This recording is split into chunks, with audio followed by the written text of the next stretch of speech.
Hello, this is episode 168 and we're continuing in our studies in Matthew's Gospel. We are now in Matthew 23. It's the middle of Holy Week and Jesus is having a go, let's put it like that, at the religious leaders. He's teaching in the temple courts. And so we pick up the narrative at Matthew chapter 23, verses 25 through to 28. Woe to you, Scribes and Pharisees, hypocrites! For you clean the outside of the cup and of the plate, but inside they are full of greed and self-indulgence. You blind Pharisees! First clean the inside of the cup, so that the outside also may become clean. Woe to you, Scribes and Pharisees, hypocrites!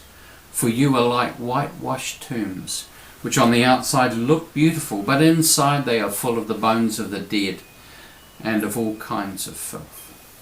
So you also on the outside look righteous to others, but inside you are full of hypocrisy and lawlessness. It's easy, isn't it, to see that this as applying to somebody else.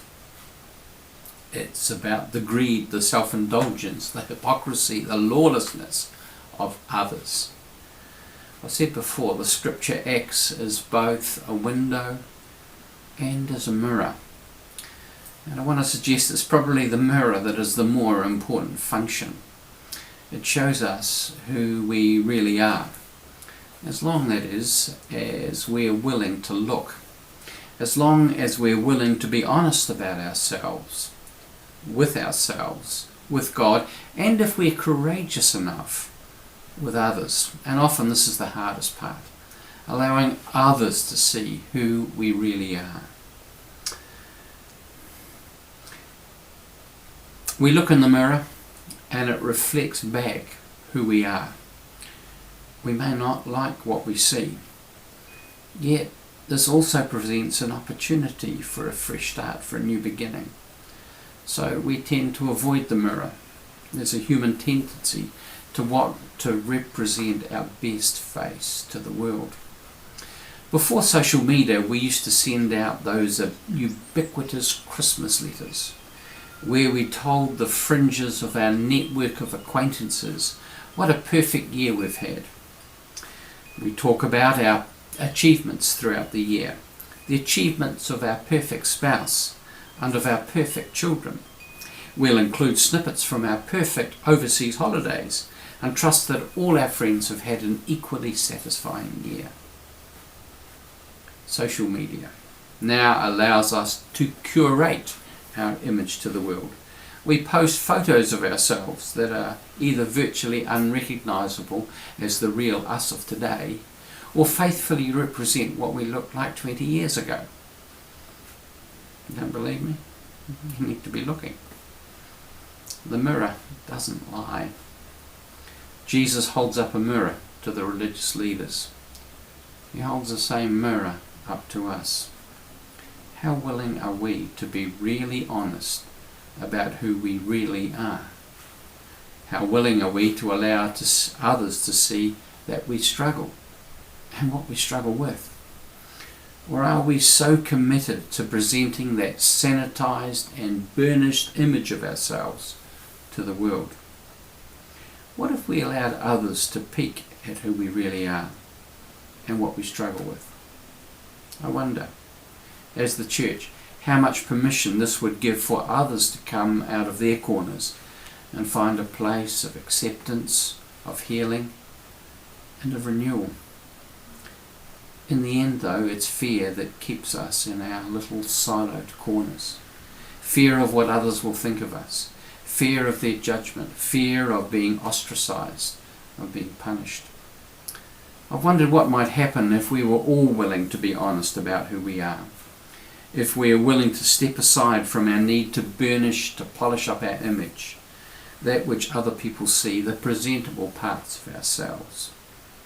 The church is supposed to be a hospital for the sick, the hurting, the wounded, a place where damaged people get healed, get put back together, Yet so often it does not convey an image of safety, that this is a safe place to be open, to be honest, to be vulnerable. And it strikes me that this is, first of all, a leadership issue. This needs to be modelled from those who actually lead us, the ones we see at the front week by week, where there is never a sense of vulnerability conveyed by church leaders, but that always everything is perfect. How can people have confidence that it's safe to be imperfect, to bring forward their struggles for healing, knowing that they will be gently and compassionately attended to? We instead imagine the humiliation and shame, the judgment and condemnation. And in some parts of the church, that is exactly what we might reasonably expect. Church is not a safe place for many, safe to be who they really are, safe to reveal what they struggle with, their addictions, their inadequacies, and for many, they're wise to keep those things to themselves. The church is so readily an institution that takes no prisoners and shoots its wounded.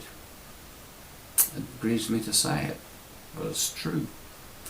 Part of the tragedy is that if this lack of safety applies to the general membership, it is doubly true for church leaders. The culture that they are part of, that I'm part of, and have created, sets a standard for them, which means that if they're struggling, there really is nowhere for them to turn. Confession of sin, failure, struggle, inadequacy will likely see them cast aside and lying bleeding in a ditch somewhere, at least metaphorically. I've had the experience of sitting in an interdenominational group of 30 or so pastors and asking myself the question, if I was in a bad space, struggling with an addictive pattern in my life and was seeking real help, which one of these colleagues would I feel safe to visit with, knowing that I would be dealt with without judgment, with gentleness and with compassion? My sense is that the answer to that was a great big fat zero. It's tragic. Are there any perfect souls among us? Ones that don't struggle with any one or some or all of the 7 deadly sins? With pride, with greed, with lust, with envy, with gluttony, with wrath, with sloth, from time to time, or sometimes on a regular basis? No, I suspect it's true of pretty well all of us. We all have fault lines running through our lives, and we put on enough pressure, kick out enough of the supports we rely upon, and we'll likely find ourselves leaning into one of those fault lines, seeking false comfort. Yet, we just polish the outside of the cup, just add another coat of paint to the beautiful tomb we've built, and pretend that everything's fine. Yet, my experience has also taught me that there is an opportunity for freedom presented here. A fresh start, a new beginning, where pretending to be something we're not is no longer required. We're being part of a group that values integrity, confession, restoration, healing, and the mutual caring for one another can be wonderfully releasing and healing. I have down through the years been part of such groups, and it's a model, I believe, of what the church is called to be.